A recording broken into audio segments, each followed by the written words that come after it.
So hello दोस्तों, फिर से एक नई वीडियो में आप सभी का स्वागत है। जी हाँ भैया लोगों ने खेसारी का एक गाना आवे वाला बा ग्लोबल म्यूजिक जंक्शन पे आगल भी हुई कहीं के एक दिन पहले वीडियो शूट कर दिला जो ने गाने का नाम बा आम भइल छोटे। क्या सुन रहा हूँ मैं? जी हाँ, बहुत ही बढ़िया गाना है। इस गाने को खेसारी लाल यादव, शिल्पी राज गाए हैं। हमारे मतलब आपको मत सिखा। और इस गाने में ठुमका लगाते नजर आए हुए नीलम गिरी। हाँ भैया, बहुत ही मस्त और बहुत ही जोरदार गाना है। और गाने को लिखे हैं प्रिंस प्रियदर्शी और गाने को म्यूजिक दिए हैं प्रियांशु सिंह। तो भैया गाना बहुत ही मस्त लाजवाब है।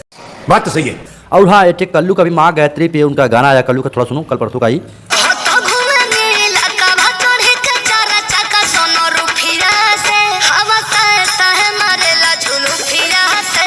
जी हाँ, बहुत ही मस्त गाना। तो आप लोग जाइए देखिए, दोनों गानों को प्यार से बात दीजिए भैया कि गाना तो चपले मस्त मस्त होता बा।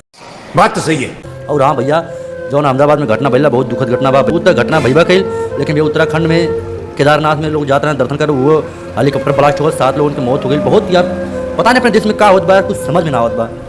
भगवान की लीला भैया, जो होगा वो तो होना ही है। ठीक, बाकी हम तुम क्या कर सकते। जाइए लोग गाना सुनिए, एंजॉय कीजिए। बाकी जितने भी जहाँ से घटना मरे सबको श्रद्धांजलि है मेरा। और क्या ही कुछ कर सकते हैं यार हम लोग। ठीक ठीक दोस्तों, ज़्यादा कुछ नहीं बोलेंगे। वीडियो अच्छा लगा तो वीडियो को लाइक करा, चैनल सब्सक्राइब करा। मिला थी नेक्स्ट वीडियो में। जय हिंद, बाय।